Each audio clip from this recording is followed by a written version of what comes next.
Bismillahirrahmanirrahim. Assalamualaikum warahmatullahi wabarakatuh. Alhamdulillah, innal hamdalillah nahmaduhu wa nasta'inuhu wa nastaghfiruh wa na'udzu billahi min shururi anfusina wa min sayyiati a'malina wa may yahdi fala mudhillalah wa may yudlil fala hadiyalah. Asyhadu an la ilaha illallah wa anna Muhammadan abduhu wa rasuluh. Amma ba'd. Alhamdulillah, hari ini kami dari kelompok 2 akan memaparkan atau mempresentasikan hasil dari tugas kami dari mata kuliah Sejarah Pemikiran Islam, dan kami mengangkat sebuah artikel dengan tema Sejarah Perkembangan Teologi dan Berkembangnya Aliran-aliran. Oleh sebab itu, sebelumnya saya akan memperkenalkan nama-nama anggota dari kelompok 2. Yang pertama yaitu saya sendiri atas nama Ariyanti dengan NIM 30300119117, dan anggota kedua yaitu Rindiani dengan NIM 30300119062. Baik, langsung saja pemateri pertama yaitu saya sendiri. Sejarah perkembangan teologi dan berkembangnya aliran-aliran. Yang pertama yaitu perkembangan teologi Islam. Dalam sejarah perkembangan pemikiran Islam, tercatat munculnya beberapa golongan yang bercorak nasional, yakni memberi peran besar dan keistimewaan bagi akal, khususnya tentang kemunculan aliran Mu'tazilah. Aliran Mu'tazilah, golongan ini dipercaya menjadi salah satu pemicu kemajuan peradaban umat Islam hingga mencapai puncak kejayaannya. Perkembangan pemikiran teologi dalam Islam dapat dibagi dalam beberapa periode, yakni periode Rasulullah Shallallahu Alaihi Wasallam, Khulafau al-Rashidin, Bani Umayyah, Bani Abbas. Yang pertama yaitu pada masa Rasulullah Shallallahu Alaihi Wasallam. Pemikiran teologi dalam Islam merupakan pemikiran yang murni karena mendasarkan hanya pada Rasulullah Shallallahu Alaihi Wasallam. Pada periode ini tidak ada perselisihan pendapat dalam dasar-dasar ataupun kaidah-kaidah teologis. Selanjutnya yaitu pada masa Khulafa ar-Rashidin. Sebelum Khalifah Utsman bin Affan juga belum terjadi perbedaan pendapat dalam teologi Islam. Hal ini disebabkan oleh praktek teologi Islam langsung didasarkan pada Al-Quran dan hadis tanpa pentakwilan atas nas-nasnya.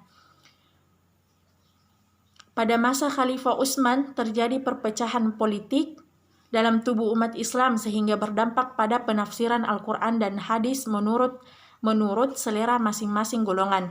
Bahkan sebagian melakukan pemalsuan terhadap hadis untuk mendukung keberadaan dan kebenaran kelompok tertentu.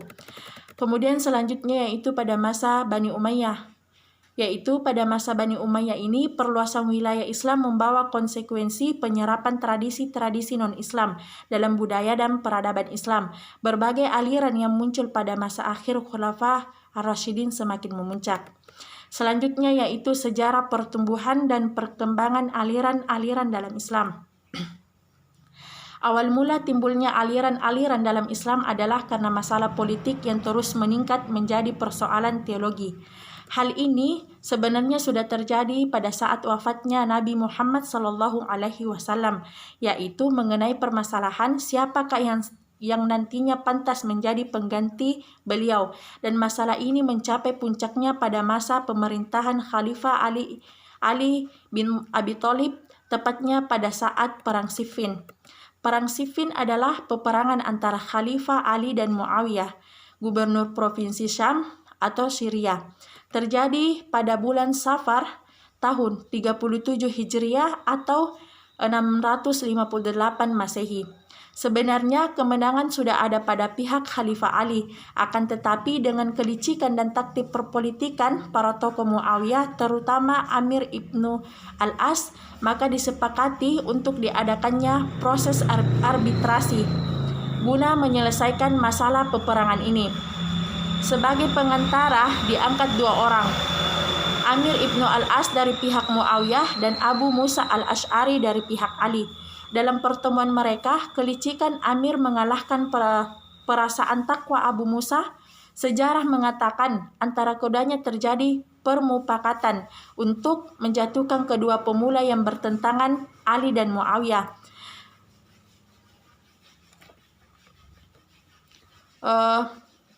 Tradisi menyebut bahwa Abu Musa al-Asy'ari sebagai yang tertua terlebih dahulu berdiri mengumumkan kepada orang ramai putusan menjatuhkan kedua pemula yang bertentangan itu, berlainan dengan apa yang telah disetujui. Amir ibnu al-As mengumumkan hanya menyetujui penjatuhan Ali yang telah diumumkan al-Asy'ari, tetapi menolak penjatuhan Muawiyah. Dengan kejadian ini, maka tentunya sangat merugikan bagi pihak Khalifah Ali, karena secara tidak langsung terdapat penyerahan jabatan khalifah dari Khalifah Ali kepada Muawiyah.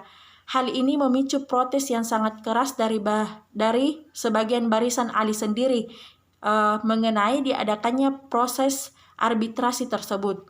Mereka berpendapat bahwa putusan hanya datang dari Allah dengan kembali pada hukum-hukum yang ada dalam Al-Quran, yaitu la hukma illa lillah, yang artinya tidak ada hukum selain hukum Allah. Sehingga mereka memandang Ali bin Abi Thalib telah berbuat salah, oleh karena itu mereka keluar dari barisannya Ali.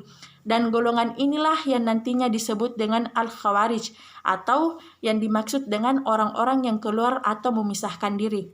Pada saat itulah awal mula terjadinya pertumbuhan aliran-aliran teologi dalam Islam.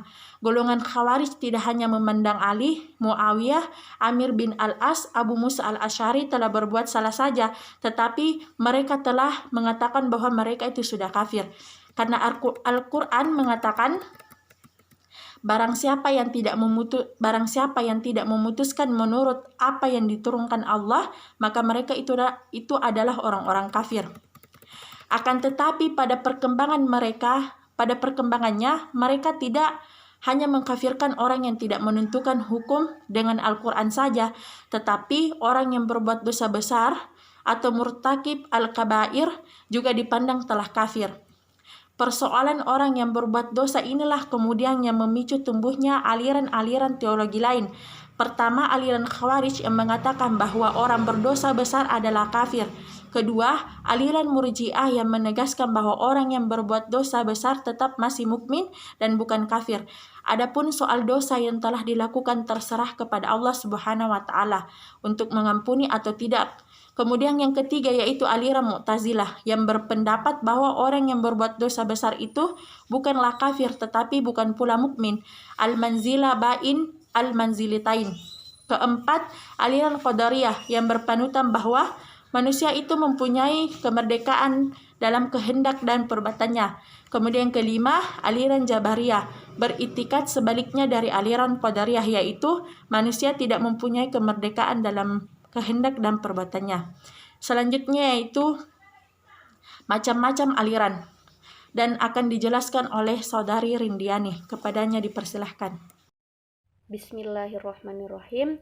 Baik, saya akan melanjutkan macam-macam aliran. Yang pertama, aliran Khawarij. Asal-usul Khawarij banyak nama yang diberikan pada aliran ini. Yang pertama, nama Khawarij diambil dari kata asal kharaja yang artinya telah keluar. Maksudnya ialah orang-orang yang keluar dari barisan Ali bin Abi Thalib karena tidak setuju terhadap sikapnya yang mau menerima perdamaian dalam penyelesaian sengketa kekhalifahan dengan Muawiyah bin Abi Sufyan.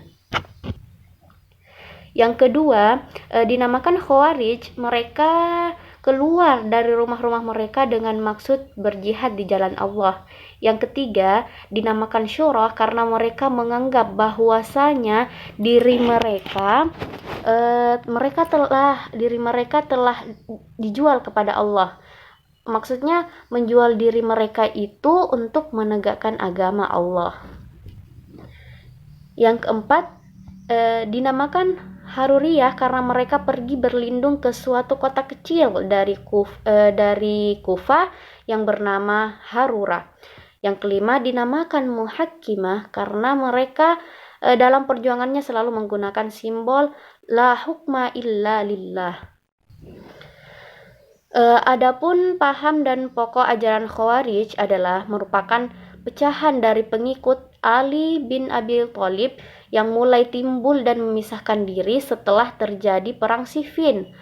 Mereka memilih Abdullah bin Wahab al-Rasidi menjadi imam mereka dalam pertempuran dengan Ali. Mereka mengalami kekalahan, tapi akhirnya seorang dari mereka bernama Abdul al-Rahman bin Mujahid dapat membunuh Ali. Khawarij juga terpecah menjadi beberapa aliran kecil, yaitu yang pertama Al-Azariqah, yang kedua An-Najaddat, yang ketiga Al-Ibadiyah, yang keempat Syufriyah. Yang kedua aliran Murji'ah. Asal-usul Murji'ah berasal dari kata al-irja, mempunyai dua arti. Yang pertama, at-takhir artinya mengemudiankan atau menunda. Pengertian ini menunjukkan bahwa aliran ini mengemudiankan amal dari niat. Yang kedua, Ibha al-roja artinya memberi pengharapan. Pengertian ini menunjukkan bahwa iman itu tidak rusak karena perbuatan dosa. Begitu pula perbuatan kafir tidak merusak dari ketaatan. Ada pendapat lain yang diambil dari kata arja'a yang berarti menangguhkan atau mengakhirkan. Maksudnya mereka menangguhkan persoalan golongan-golongan umat Islam yang berselisih dan yang telah banyak mengalirkan darah sampai hari pembalasan nanti, dan mereka tidak menentukan hukumnya bagi setiap yang berselisih. Nah, setelah terjadi perdamaian antara Ali dan Muawiyah, muncul golongan yang tidak mau campur tangan terhadap persoalan tersebut, dan itulah yang disebut aliran Murji'ah. Dan setelah menjadi aliran politik, mulai membicarakan persoalan-persoalan ketuhanan. Pembahasan yang terpenting adalah mengenai pembatasan iman, kufur, dan mukmin. Murji'ah menganggap bahwa iman itu adalah mengenal kepada Allah dan utusannya. Dan siapa yang mengakui bahwa tidak ada Tuhan selain Allah dan Muhammad itu Rasul Allah, maka dia termasuk orang mukmin. Barang siapa percaya kepada Tuhan dan utusannya, tetapi ia meninggalkan kewajiban agama dan menjalankan dosa besar menurut mereka, orang macam ini tetap mukmin, tetapi menurut Khawarij adalah kafir. Aliran Murji'ah juga terpecah menjadi beberapa aliran kecil. Yang pertama, Yunusiyah, yang kedua As-Sahiliyah, yang ketiga Al-Ubaidiyah, yang keempat Al-Ghasaniyah, yang kelima As-Saubaniyah, dan yang keenam At-Tumaniyah. Yang ketiga, aliran Syiah. Asal-usul Syiah dan Ahlul Bait. Kata Syiah menurut Ibnu Khaldun berarti as-sabu wal ittiba'u, yang artinya pengikut atau partai. Menurut istilah, Syiah adalah suatu golongan umat Islam yang memberikan kedudukan istimewa kepada keturunan Nabi Muhammad SAW dan menempatkan Ali bin Abi Thalib serta Ahlul Bait pada derajat yang lebih utama daripada sahabat Nabi yang lain. Mereka mencintai Ali dan keturunan dengan sepenuh hati dan disertai sikap dan tindakan yang nyata. Paham dan pokok ajaran. Adapun paham dan pokok ajaran Syiah yang pertama, yang menuntut agar hak untuk menjabat khalifah baik dalam urusan keagamaan ataupun urusan kenegaraan harus menjadi hak waris bagi keluarga Nabi Ali bin Abi Thalib dan anak cucunya. Syahnya, yang kedua, syahnya imam dan khalifah hanya apabila mendapat nas atau diangkat oleh Nabi sendiri dan kemudian oleh imam-imam sesudah beliau berurutan. Yang ketiga, bahwa tiap-tiap imam yang telah diangkat oleh imam sebelumnya itu adalah maksum, yang artinya terpelihara dari dosa sejak dilahirkan. Adapun aliran kecil Syiah yaitu Al-Amamiyah atau Al-Isna Asyariyah atau Rafidah. Yang kedua Ismailiyah, yang ketiga Zaidiyah, Yang keempat, Gullah. Yang keempat, aliran Qadariyah dan Jabariyah. Disebabkan karena Tuhan bersifat maha kuasa dan mempunyai kehendak yang mutlak, maka timbullah pertanyaan, sampai di manakah manusia sebagai ciptaan Tuhan bergantung kepada kehendak dan kekuasaan mutlak Tuhan dan menentukan perjalanan hidupnya? Diberi Tuhankah manusia kemerdekaan dalam mengatur hidupnya? Ataukah manusia terikat seluruh pada kehendak dan kekuasaan mutlak Tuhan? Maka terdapat dua perbedaan pendapat. Yang pertama, kaum Qadariyah berpendapat bahwa manusia mempunyai kebebasan dan kemerdekaan dalam menentukan perjalanan hidupnya. Dengan demikian, nama Qadariyah berasal dari pengertian bahwa manusia mempunyai kudrah atau kekuatan untuk melaksanakan kehendaknya, dan bukan berasal dari pengertian bahwa manusia terpaksa tunduk pada qadar Tuhan. Yang kedua, kaum Jabariyah berpendapat bahwa manusia tidak mempunyai kemerdekaan dalam menentukan kehendak dan perbuatannya. Manusia dalam paham ini terikat pada kehendak mutlak Tuhan. Jadi nama Jabariyah berasal dari kata jabara yang berarti memaksa. Memang manusia mengerjakan perbuatannya dalam keadaan terpaksa. Paham Qadariyah pertama kali dipelopori oleh Ma'bad al-Juhani dan Ghailan al-Dimashqi. Menurut Ghailan, manusia berkuasa atas perbuatannya. Manusia sendirilah yang melakukan perbuatan baik maupun jahat atas kemauan dan dayanya sendiri. Paham Jabariyah dipelopori oleh Al-Jad ibnu Dirham, tetapi yang menyiarkannya adalah Jam ibnu Safwan. Menurut Jam, manusia tidak mempunyai kekuasaan untuk berbuat apa-apa, tidak mempunyai daya, tidak mempunyai kehendak sendiri, dan tidak mempunyai pilihan. Manusia dalam melakukan perbuatannya hanya terpaksa. Tuhanlah yang menciptakan perbuatan dalam diri manusia. Tokoh Jabariyah yang lain yaitu Al-Husain ibnu Muhammad al-Najjar yang bersifat lebih moderat. Menurutnya, Tuhanlah yang menciptakan perbuatan manusia, tetapi manusia mempunyai bagian dalam perwujudan perbuatan itu. Tenaga yang diciptakan dalam diri manusia mempunyai efek untuk mewujudkan perbuatannya. Paham yang sama diberikan oleh Dirar ibnu Amr. Yang kelima, aliran Mu'tazilah. Lahirnya aliran Mu'tazilah tidak dapat dipisahkan dengan suasana pada waktu itu.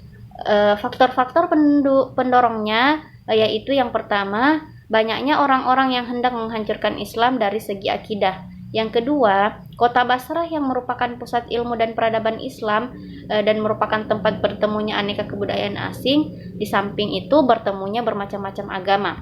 Yang ketiga, perguruan di Masjid Basrah yang berbentuk halaqah di bawah asuhan Hasan Basri yang digelar Abu Said. Asal-usul Mu'tazilah. Yang pertama, dinamakan Mu'tazilah sebab Wasil dan Amru memisahkan diri dari halaqah Hasan Basri karena adanya perbedaan pendapat antara Wasil dan Amru dengan Hasan Basri tentang hukum orang Islam yang berbuat dosa besar. Menurut Wasil dan Amru, orang Islam yang berbuat dosa besar itu bukan mukmin, bukan juga kafir, tetapi dia berada di antara keduanya yaitu fasik. Yang kedua, dinamakan Mu'tazilah sebab mereka melepaskan diri dari pendapat ulama atau aliran terdahulu yaitu mengenai hukum orang Islam yang berbuat dosa besar. Yang ketiga, dinamakan Mu'tazilah sebab menurut anggapan mereka orang Islam yang berbuat dosa besar itu menjauhkan diri dari golongan mukmin dan kafir. Adapun paham dan pokok ajarannya, Mu'tazilah menganut paham 5 pokok ajaran dasar yang harus dipegang. Yang pertama, tauhid. Yang kedua, adil. Yang ketiga, wa'ad dan wa'id. Yang keempat, manzilatu bainal manzilatain. Yang kelima, amar ma'ruf nahi mungkar. Yang keenam, aliran ahlu sunnah wal jamaah.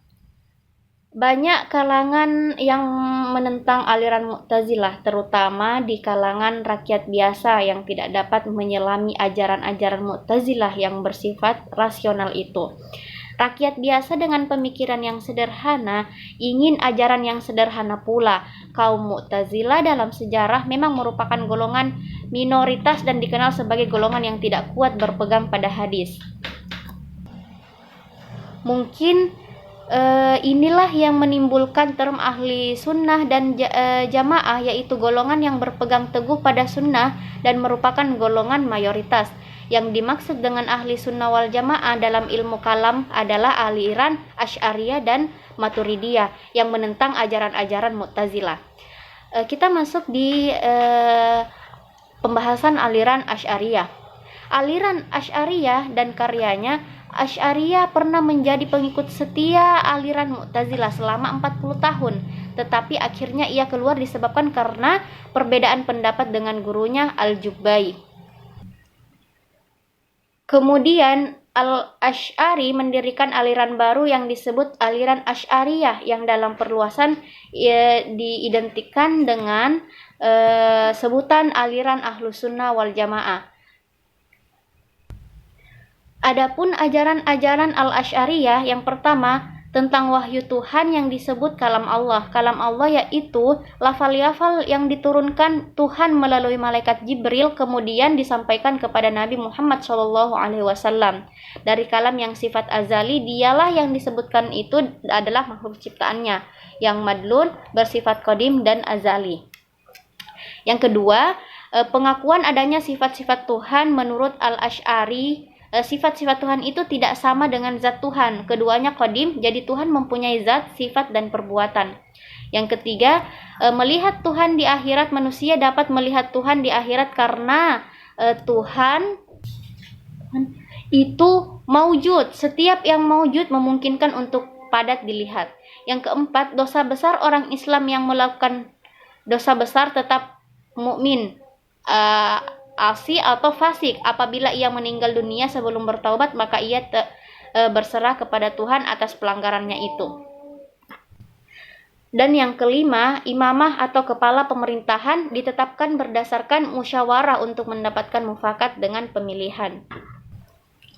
Adapun tokoh-tokoh aliran Asy'ariyah, yang pertama Al-Baqillani, yang kedua Al-Juwaini, yang ketiga Al-Ghazali, yang keempat As-Sanusi. Aliran yang kedua, aliran Maturidiyah. Maturidiyah adalah pengikut Abu Hanifah. Sistem pemikiran teologinya masuk dalam golongan teologi Ahlus Sunnah wal Jamaah dan dikenal dengan nama Al-Maturidiyah.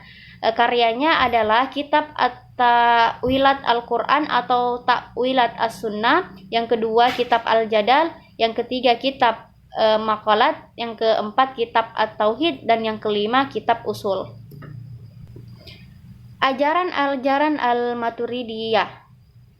Perlu diketahui bahwa aliran Maturidiyah terbagi menjadi dua golongan, yaitu golongan Samarkand yang merupakan pengikut Al-Maturidi sendiri dari golongan Bukhara, yang merupakan pengikut Al-Basdawi, murid Al-Maturidi. Ajaran-ajaran Al-Maturidi yang pertama, peranan akal dan wahyu. Menurutnya meskipun kewajiban mengenai Tuhan dapat diketahui dengan akal, tetapi kewajiban itu sendiri datangnya dari Tuhan. Yang kedua, sifat-sifat Allah. Aliran Maturidiyah berpendapat bahwa Tuhan mempunyai sifat-sifat. Yang ketiga, Al-Quran. Menurut Al-Maturidi bahwa Al-Quran itu sifat Tuhan, ia tidak diciptakan tetapi bersifat qadim. Yang keempat, Al-Maturidi tidak menyetujui paham tasbih dan tajsim bagi Tuhan. Adapun kata tangan, wajah, mata yang didofahkan pada Tuhan dalam Al-Quran harus ditakwilkan. Yang kelima, melihat Tuhan di akhirat. Al-Maturidi berpendapat dengan paham Al-Asy'ari bahwa Tuhan akan dapat dilihat oleh manusia di akhirat. Yang keenam, kekuasaan dan kehendak Tuhan. Menurut Al-Maturidi bahwa kekuasaan mutlak Tuhan dan kehendak Tuhan dibatasi oleh batasan yang telah ditentukan Tuhan sendiri. Di antaranya dalam bentuk kebebasan yang diciptakan Tuhan untuk manusia berupa perbuatan dan berkehendak terhadap yang baik dan yang buruk. Yang ketujuh, keadilan Tuhan. Menurut Al-Maturidi perbuatan manusia bukanlah kehendak Tuhan, akan tetapi akan tetapi adalah perbuatan manusia itu sendiri. Yang kedelapan, janji dan ancaman atau kewajiban Tuhan. Al-Maturidi menerima paham adanya kewajiban Tuhan terhadap manusia, sekurang-kurangnya kewajiban menepati janji tentang pemberian pahala bagi perbuatan baik dan pemberian siksa bagi perbuatan jahat. Yang kesembilan, beban di luar kemampuan manusia. Al-Maturidi mendapat bahwa Tuhan tidak membebani manusia dengan kewajiban-kewajiban yang tidak terpikul. Adapun tokoh aliran Al-Maturidiyah, salah satunya yaitu Al-Bazdawi. Ia berhasil mengarang beberapa kitab penting yaitu Usul Al-Din, Al-Waqi'at, dan Al-Mabsut. Mungkin itulah tadi macam-macam aliran. Tadi pemaparan dari kelompok 2 sekaligus menutup diskusi kita hari ini. Kurang dan lebihnya mohon maaf, dan saya akhiri dengan ucapan banyak terima kasih. Wassalamualaikum warahmatullahi wabarakatuh.